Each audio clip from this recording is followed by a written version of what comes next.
pois, era guardado na prisão,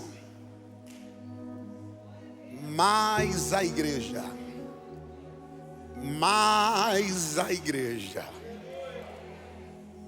fazia contínua oração por ele a Deus. No 3, todos juntos, vamos lá? 1, 2, 3. Pedro, pois.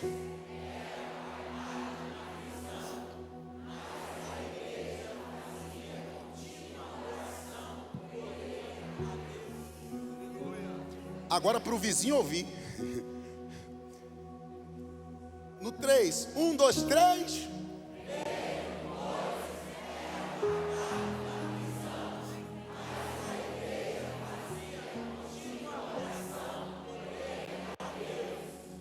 Senta dando glória.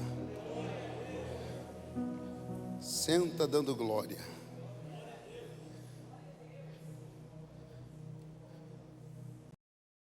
Muito conhecido, texto muito familiar. Quem nunca ouviu um pregador fazendo exposição desse texto? Mas um texto muito propício para o dia de hoje. Um texto que fala sobre oração, um texto que fala sobre resposta, o texto que fala sobre o coletivo, atitudes coletivas, e o texto que fala também de atitudes do individual. Eu gosto muito desse texto, irmão. Quem gosta desse texto, diga glória a Deus. Por quê? Porque eu sou da oração. Cadê o povo do círculo de oração? Está aí.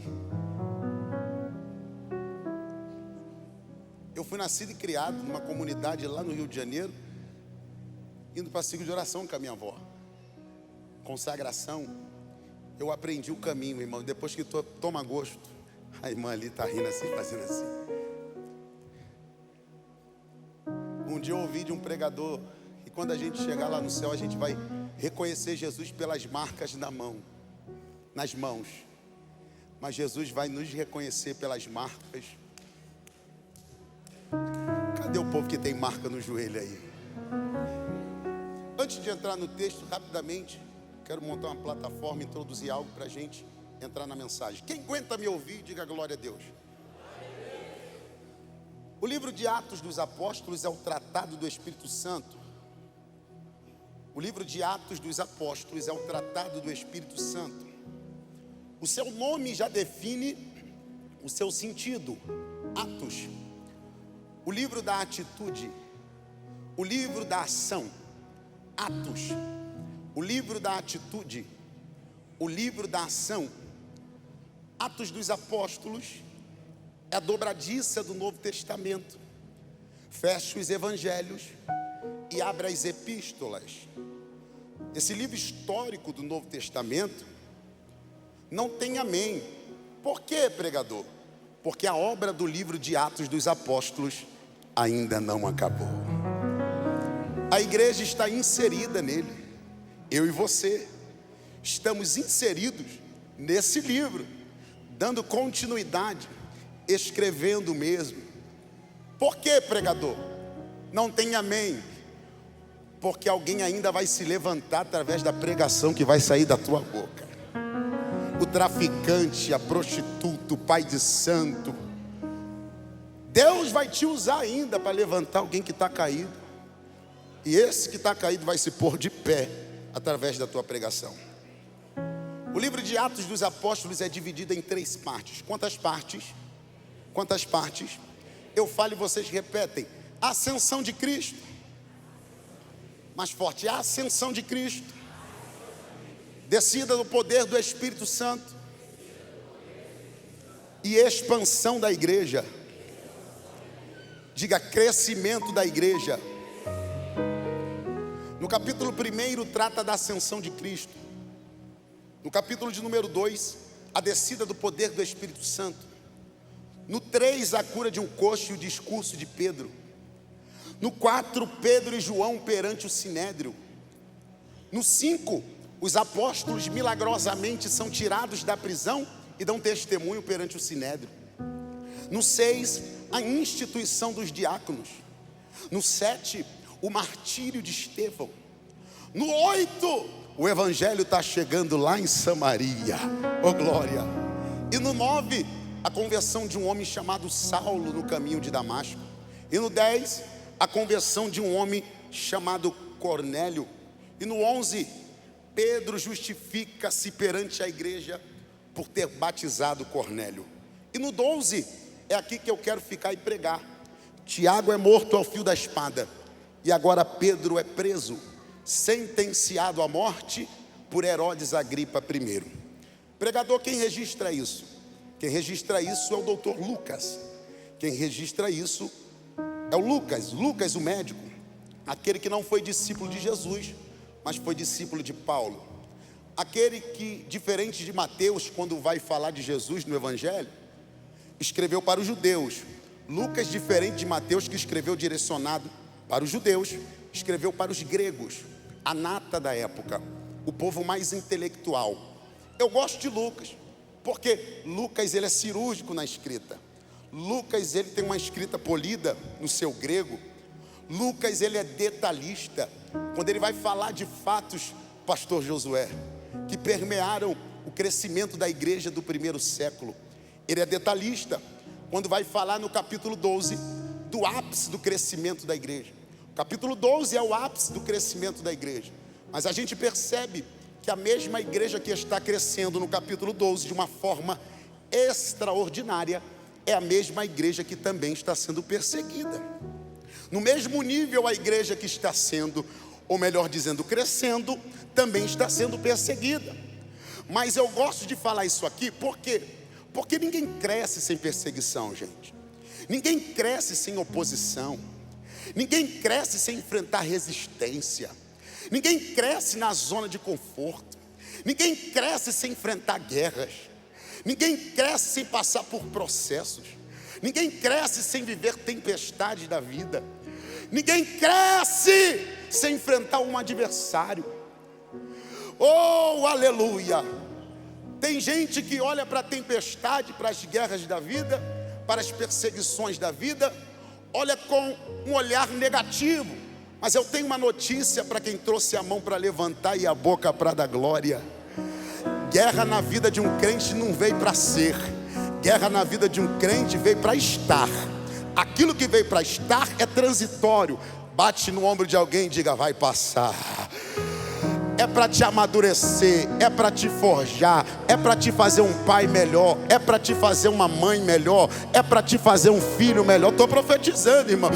É para te fazer um ser humano melhor. Deus só permitiu essa guerra, por quê? Porque Ele quer te tirar desse nível e te jogar para um novo nível. Ninguém cresce sem perseguição. Eu vou melhorar um pouquinho para a gente rir. Ninguém cresce sem enfrentar um fofoqueiro. As irmãs ali estão rindo, não sei porquê. Olha para mim, para descontrair. Ninguém cresce sem enfrentar um fofoqueirinho pelo menos. Alguém que vai falar do teu nome, da tua casa na roda, nos grupos ocultos. Nem você está famoso lá, sabia? Sabe que você está famoso em alguns grupos por aí? Ninguém cresce sem um pelo menos postar uma indireta e a direta, que tem a indireta e tem a direta. Ninguém cresce sem enfrentar perseguição nessa terra. Mas eu gosto dos crentes. Me pergunte por quê. Pergunte por quê.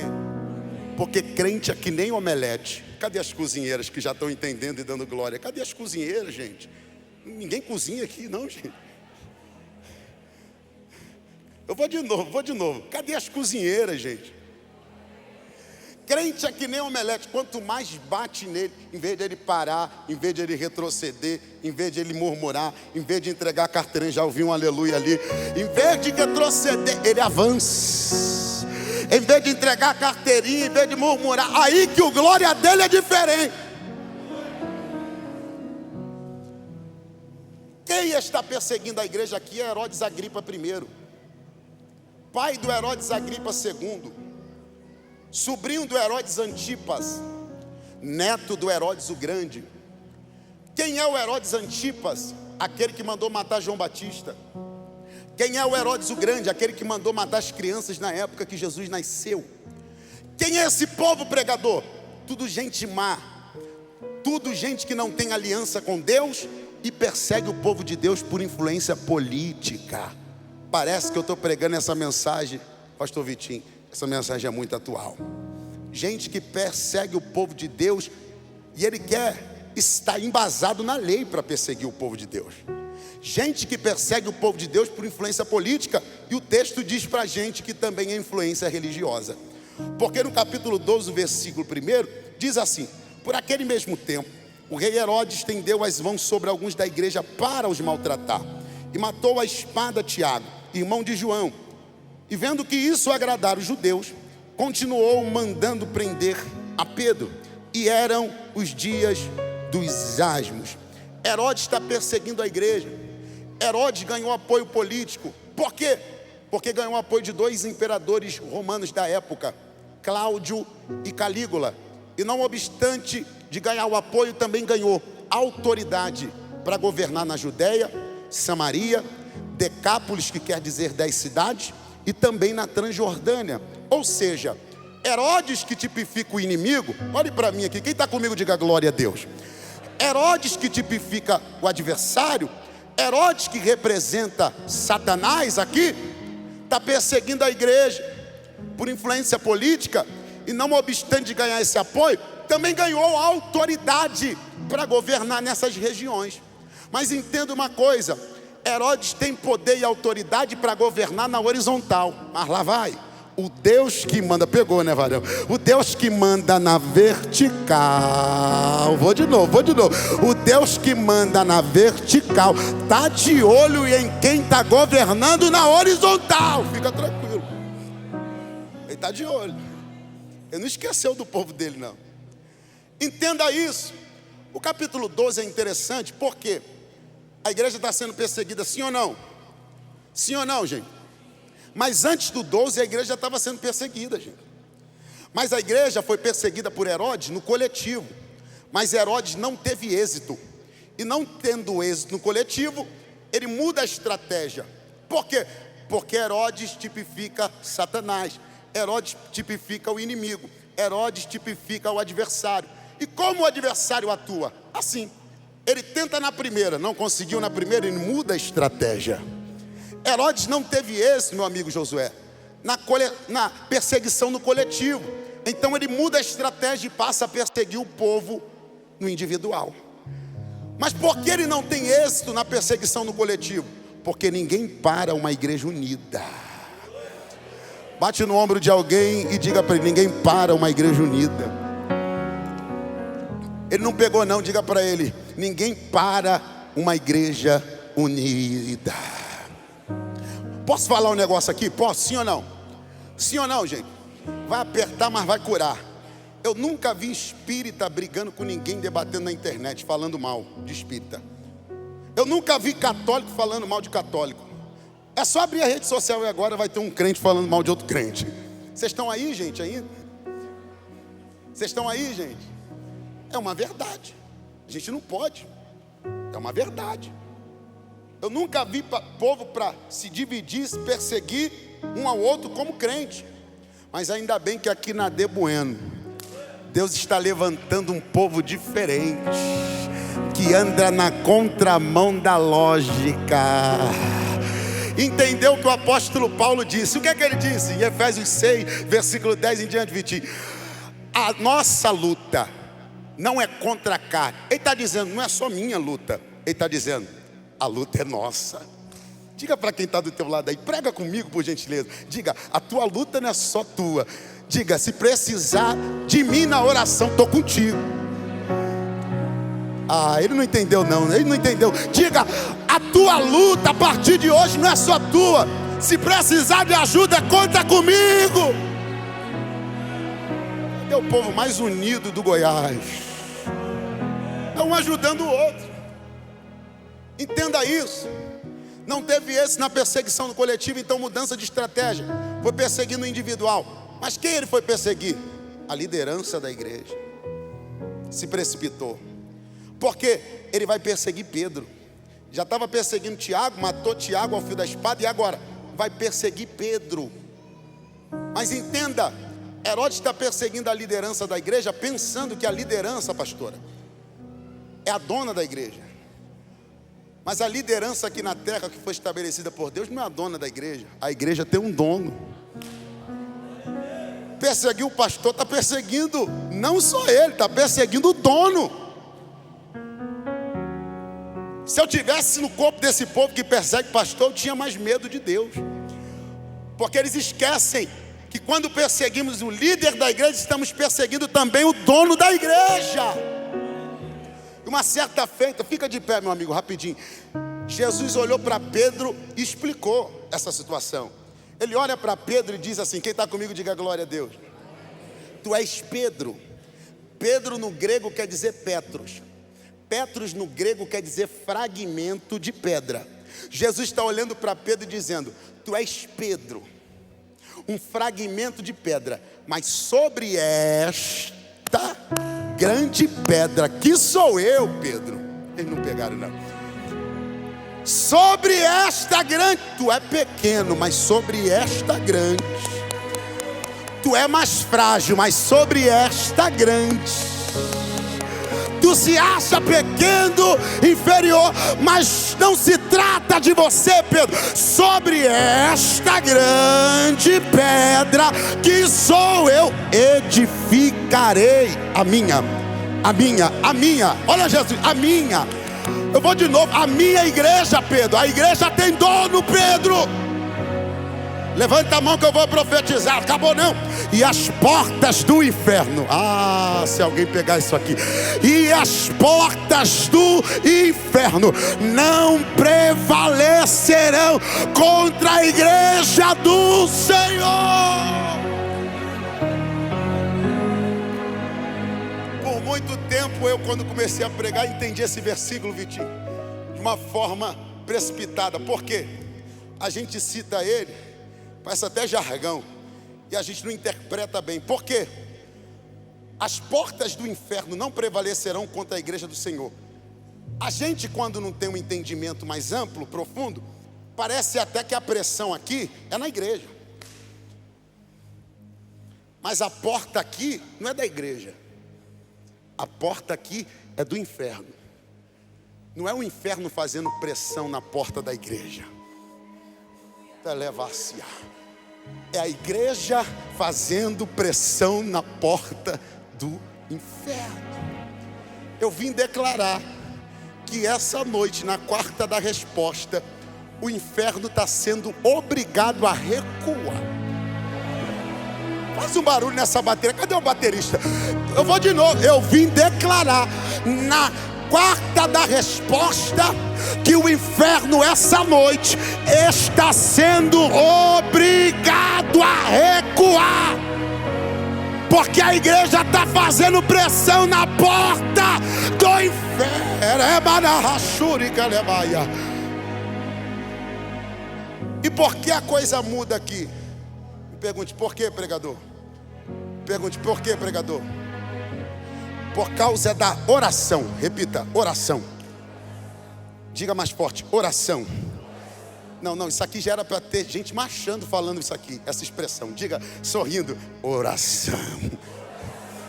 Diga, anula a sentença. Diga, oração. Diga para quem está do teu lado, o inferno não agiu. Diga, existe uma ação do inferno. Não é gritando para ele entender que é uma profecia. Diga, existe uma ação do inferno.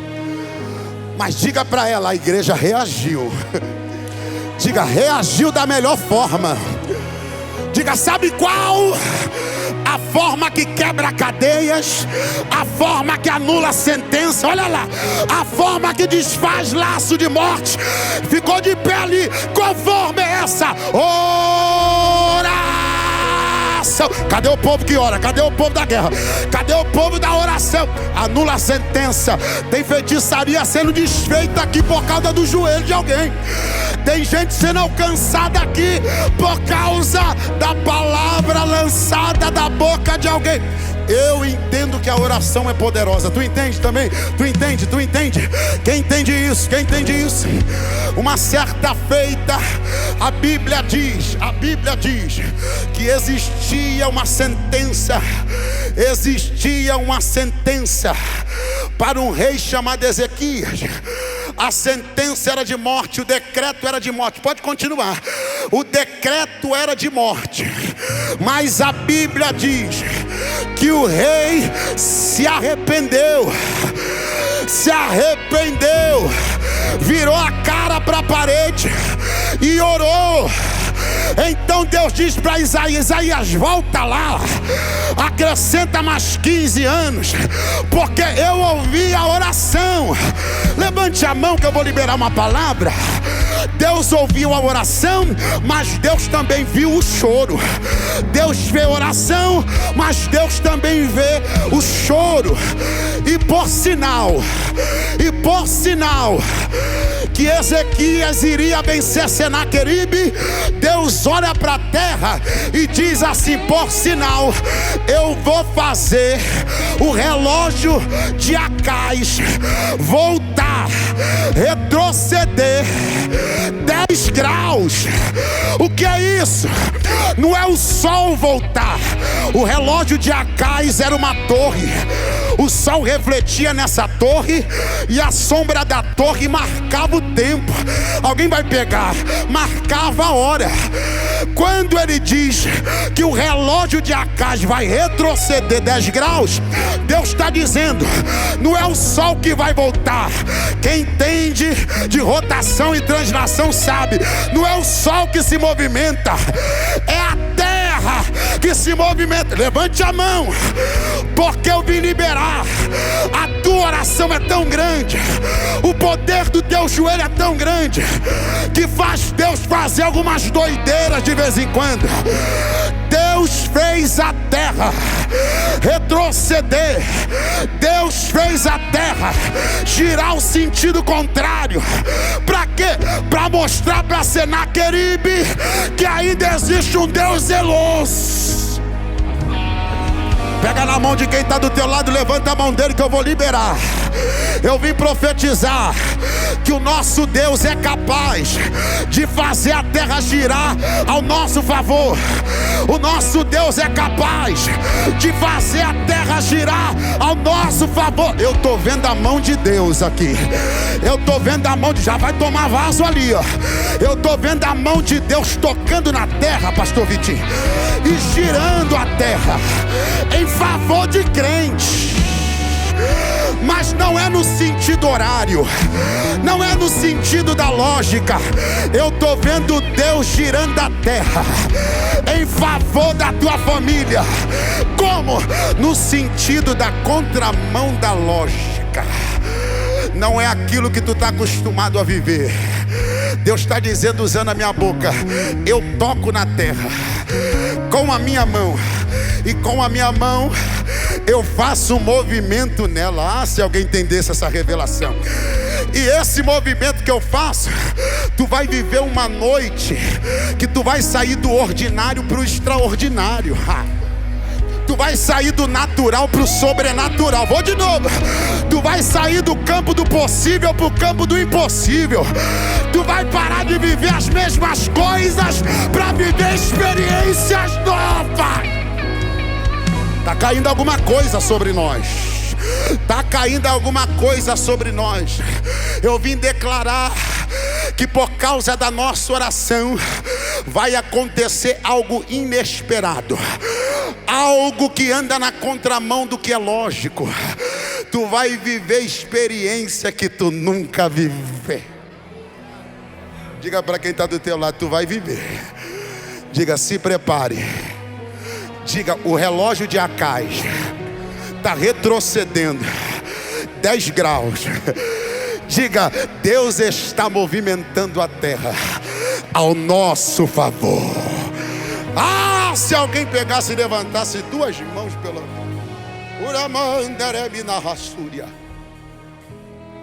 oração, diga oração. Diga mais uma vez: oração. Esse Deus é zeloso. Por causa do seu povo também, ele mandou um anjo só. Eu gosto disso aqui. Vitinho, um anjo só matou 185 mil soldados assírios. Deus zeloso. Deus zeloso. A igreja está orando e por causa da oração da igreja, a igreja não chegou no cárcere de Pedro, mas a oração da igreja foi lá. Vou de novo. Às vezes existem algumas situações de crise, de guerra, que a gente não consegue agir com a nossa própria força. Então a gente entende que Deus deixou uma arma, e essa arma se chama oração. E quando a gente coloca em prática o que está escrito, quando a gente ora, mas a oração de um justo pode muito e tem efeito. Entenda uma coisa, não é uma oração qualquer. A igreja está orando continuamente. Não é uma oração que tu vem para a campanha numa semana, a semana que vem desaparece. Não é uma oração que tu começa hoje e não tem constância. É Deus dizendo: eu vou fazer na tua vida como fiz na vida de Daniel. Daniel se propôs no seu coração não pecar contra Deus. Daniel faz um propósito, e nesse propósito Daniel está focado. Daniel tem constância.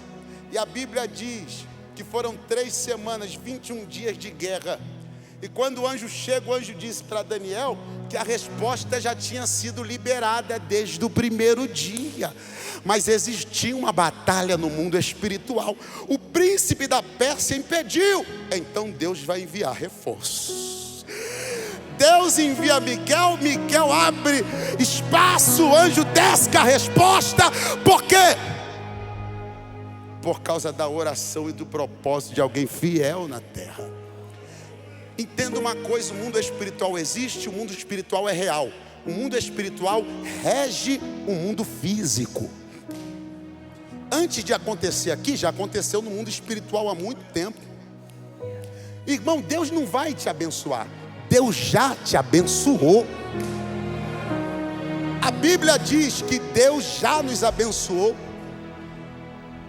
com todas as bênçãos espirituais nos lugares celestiais. Em quem? Em qualquer um? Não, em Cristo. O problema é estar fora dele. O problema é estar fora de Cristo. Todas, não é só uma, nem são duas. Eu vim declarar que Deus já te abençoou. Está no passado, Deus já te abençoou. Entenda uma coisa: quem vem para a igreja só por causa da bênção, só por causa da promessa, normalmente demora para receber. Mas quando tu vem aqui, não por aquilo que ele pode fazer, mas por aquilo que ele é, aí as coisas começam a acontecer naturalmente. Porque antes de você ter, o que vai determinar é o ser. Antes de você ter, o que vai determinar em você é o ser. Noé não tinha nada. Noé não tinha um projeto, mas ele era íntegro, diz a Bíblia, justo, andava com Deus. Aí Deus olhou para ele, achou graça. Toma um projeto, Noé. Quer um projeto? Quem quer um projeto da parte de Deus? Só a irmã ali. Mas entenda uma coisa: o reino só prioriza quem o prioriza.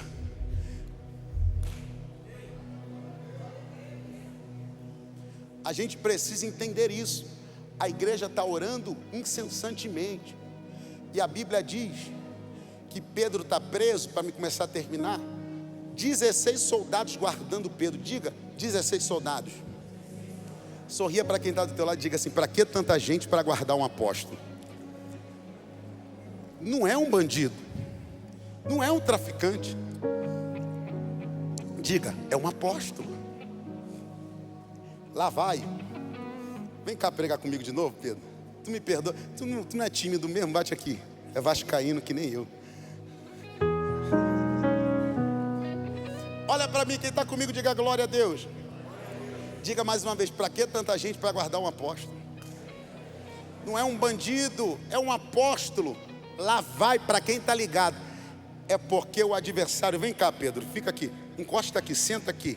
Eu quero fazer uma encenação aqui, pastor, porque tem gente que não pega a palavra, que normalmente pregando, aí fazendo uma encenação o negócio melhora. Porque tem gente que uma hora dela está pensando na pizza, na janta, depois do culto. Aí desliga. Quem é o maior aqui da igreja? Tem alguém? Fitness, cabra, forte, grande. Tem ninguém aqui fitness aqui nessa igreja? Jesus. A menina falou que é, então... Você de preto que riu, corre aqui, é tu mesmo de óculos que olhou para trás. É correndo, varão.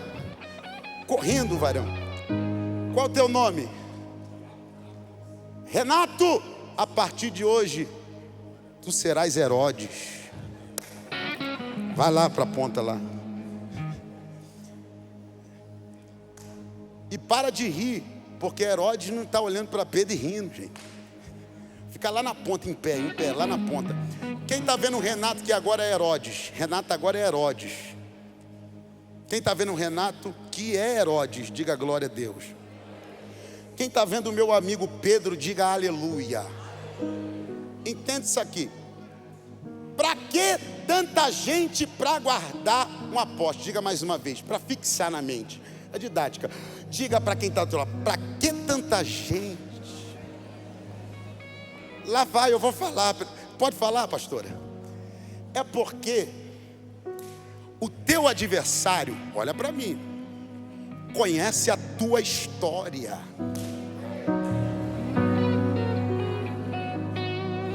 História fala do histórico. O teu histórico fala das tuas experiências com Deus. Guerras vencidas, momentos difíceis que tu superou, momentos que tu já viveu no teu passado, guerras que tu já venceu no passado. Teu adversário conhece o teu histórico. Irmão. Por que 16 soldados? Porque no capítulo 3, Pedro já tinha escapado da prisão. No capítulo 5, juntamente com o colégio apostólico, Pedro também já tinha escapado da prisão. Qual é a ideia do adversário? Pregador, quem é pregador já pegou. O mesmo Deus que te livrou no 3, Pedro, te livrou no 5, não vai ser o mesmo Deus que vai te livrar no 12. Por que, Herodes? Porque eu aumentei a guarda, coloquei mais gente, reforcei. E dizem por aí, historiadores dizem que Pedro estava na fortaleza de Antônia. O que é a fortaleza de Antônia? Um tipo de prisão de segurança máxima. Lá vai, para que 16 soldados para guardar? E numa prisão de segurança máxima. Levante a mão, levante a mão, levante a mão. É porque o teu inimigo conhece a tua história. Aleluia! Ele sabe das guerras que tu já venceu. Ele sabe dos momentos que tu rompeu no teu passado. Então ele aumentou a guarda. Então ele colocou mais gente.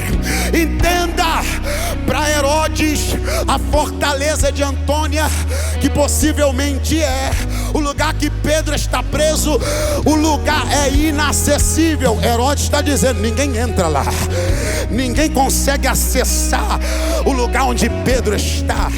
Ninguém consegue acessar, porque eu reforcei. O lugar está tomado de soldados que são meus.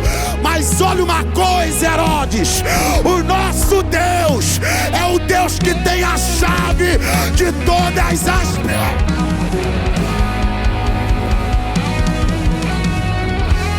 Não existe lugar inacessível. O nosso Deus tem acesso a todas as prisões. Lá vai a prisão das drogas, a prisão da depressão, a prisão da ansiedade, a prisão do homossexualismo. O meu Deus, o meu Deus, o teu Deus tem a chave de todas, de todas, de todas, de todas, de todas, pegou lá, ficou de pé ali, de todas. Teu filho não vai morrer nas drogas, teu marido não vai morrer na cachaça, tua família não vai morrer. Hoje, por causa da tua oração, o nosso Deus está fechando a cova, está anulando a sentença de morte e está dizendo para o juiz: tu está querendo bater o martelo, mas eu revolvo a causa, eu revolvo o processo. Não vai ter morte na casa dele, não vai ter morte na tua casa, porque o nosso Deus chegou.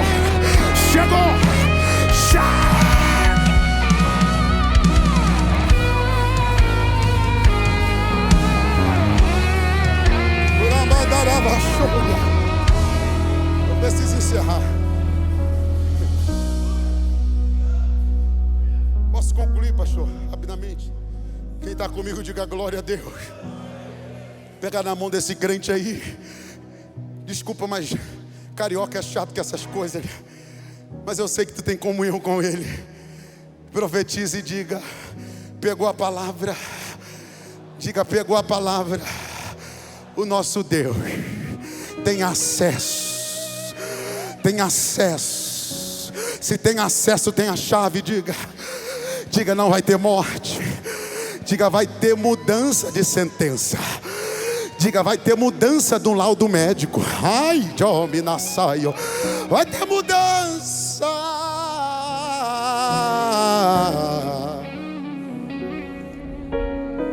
Vem cá, Pedro. Tu saiu daqui por quê, Pedro? Vem comigo para terminar. Herodes está lá. Diga para quem está ao teu lado: a Bíblia diz.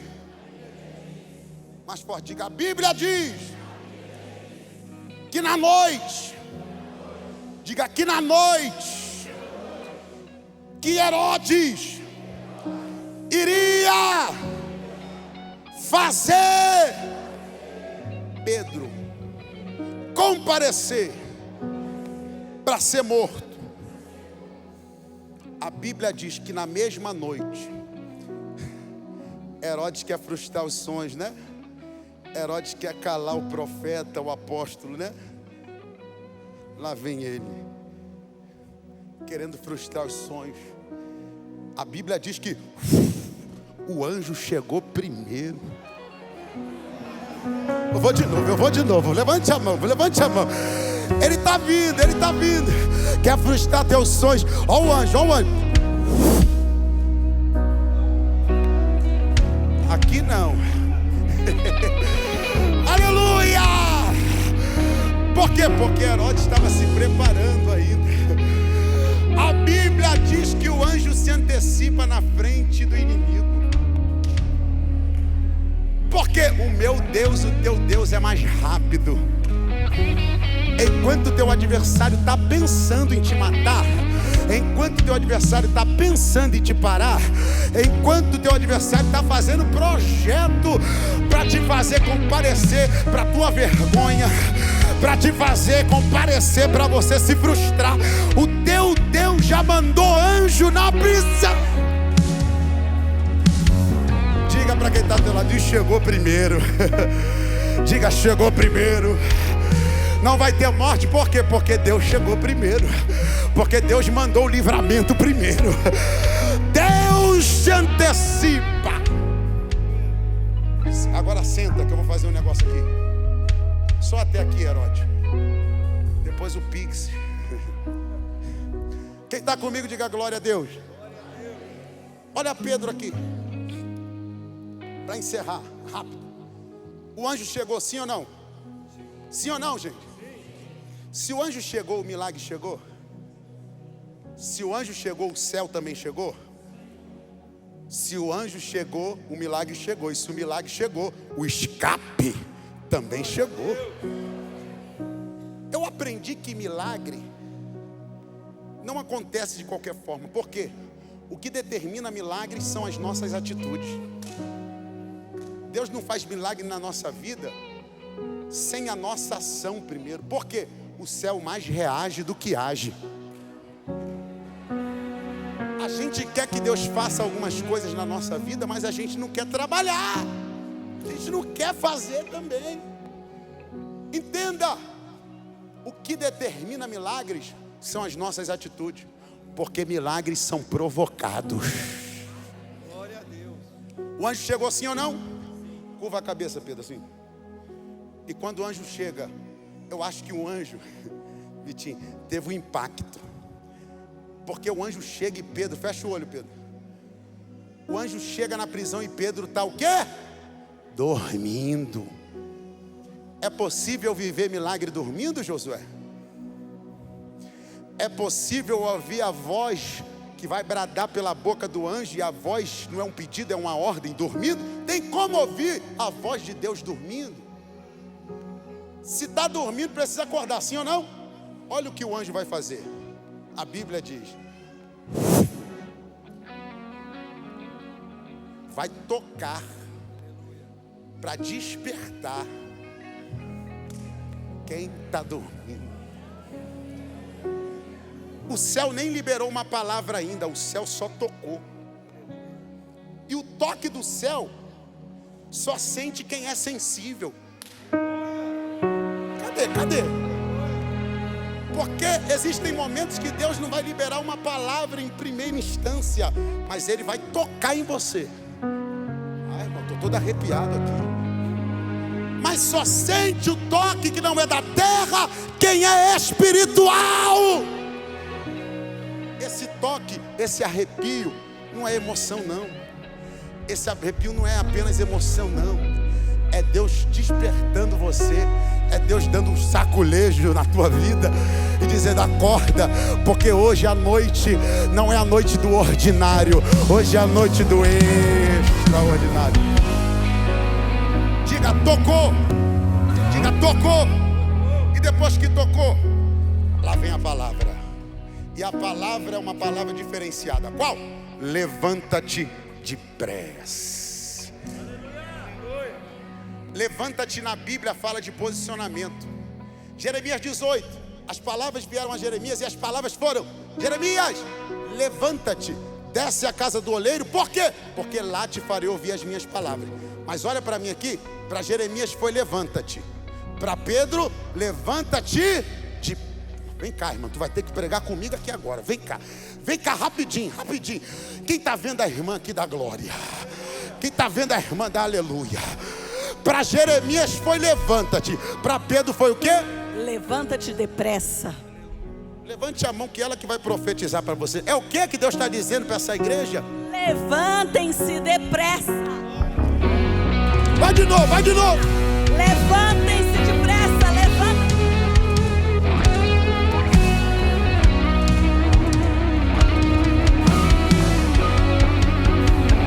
Levanta-te na Bíblia fala de posicionamento. Deus está dizendo: o teu posicionamento hoje é diferenciado. Não é para amanhã, é agora. Não é para depois, é hoje. Se posiciona hoje. Feche a Bíblia. Depois que alguém se posicionou, o texto diz: não sou eu. Pega na mão desse quem, levanta a mão dele para a gente encerrar. Diga para quem está ao teu lado: depois que alguém se posicionou, a Bíblia diz, Kênia. Aí você fala o nome de quem está ao teu lado. Kênia, a Bíblia diz que depois de um posicionamento de pressa, eu vou falar, posso falar? Olha só o que aconteceu, o que vai acontecer na tua casa. Está escrito. Quem conhece o texto já está pegando. E caíram-lhe das mãos as cadeias. Faz assim agora. Eu vim profetizar e dizer: só por causa do teu posicionamento de pressa hoje, o que te prendia acabou de cair agora.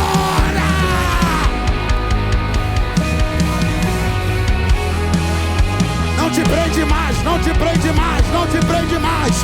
porque tu vai sair da prisão. Deus está te devolvendo a tua capa, Deus está te devolvendo a tua sandália, Deus está te devolvendo o teu cinto, porque chegou a hora de sair. Diga: chegou a hora de sair.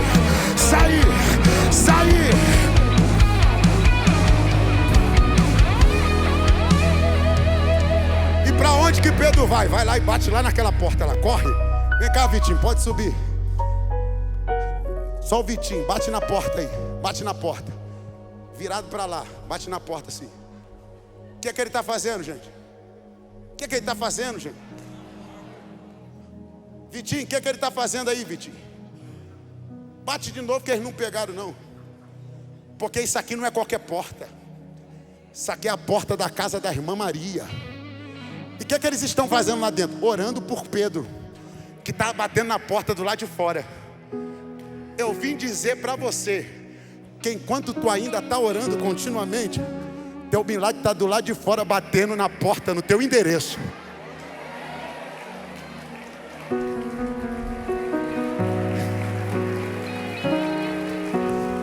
Diga para quem está do teu lado: nosso milagre acabou de chegar no nosso endereço. Adore a Ele. Adora, adora, adora, adora, adora, adora. Vem, Josué, rápido, vem, Josué. Eu só tinha os teus pecados a te oferecer, mas mesmo assim me amou, mas mesmo assim me amou. Com a frase atire a pedra quem nunca pecou. Cadê a primeira vida? Cadê a primeira alma? É pra se posicionar. É hoje, vem. Tive graça, minha alcançou. Quem é esse? E era sem pecado e não ficou. Cadê a primeira vida? Cadê? Vem. Cadê a primeira alma? Ofertou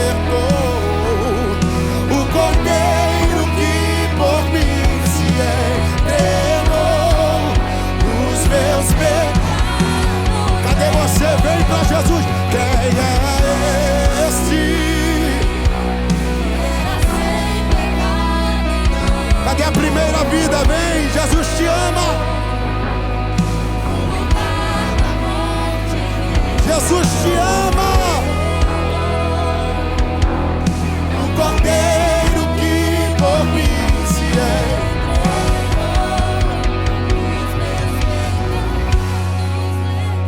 Você que precisa de Jesus, vem. Todos nós precisamos, então vem. Ah, esse Jesus é a coisa melhor na vida de um homem. Tu está olhando aqui, quem está me vendo, diga glória a Deus. Está olhando para um ex-viciado em drogas com 15 anos de idade, lá no Complexo da Maré, entregue a cocaína. Perdi meu pai, fiquei meio desestruturado mentalmente. Entrei na vida das drogas lá no Rio de Janeiro. 15 anos de idade, 16 anos eu já estava viciado em cocaína. A minha família, ninguém dava nada por mim.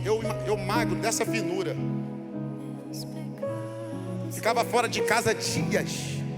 Minha mãe sem saber onde eu estava. Vendia telefone, o que tinha vendia. Isso com 15, 16 anos. Mas existe alguém que olhou para mim. Um belo dia lá na favela, o traficante me levou para me morrer, para me matar. No cativeiro, Vitinho. Eu novo, mandou eu ajoelhar e disse: tu vai morrer, porque já não gostei de você. Mas ele olhou para mim e liberou uma palavra. Sabe qual, Vitinho? Se tu tem Deus, só Ele para te tirar daqui. Lembra da prisão? O inimigo diz que é inacessível. Eu, na hora, voltei para Jesus ali. Olhei para o céu e disse: Deus, se o que minha mãe falou está de pé, que eu ia ser cantor, que eu ia ser pregador, ia viajar esse Brasil, está de pé, desce aqui e me tira desse lugar. Diga: de repente. O de repente de Deus vai acontecer aqui na vida de alguém. Chegou um rapazinho desse tamanho naquele lugar, Vitinho, botou o dedo na cara do traficante. Eu não sei de onde que aquele camarada veio. E disse: ei, rapaz, abaixa essa arma agora, porque esse aí é neto da dona Isabel, a missionária. Não morri, não foi por causa do meu mérito, claro que não. Foi por causa da oração de um justo. Todos podem desacreditar do improvável. Aquele que está no vício, você, às vezes, que está com a vida, só Jesus sabe como tu está. Para tu não tem jeito.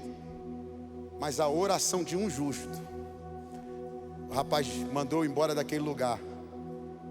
E hoje eu estou aqui para contar que aonde abundou o pecado, hoje superabundou a graça.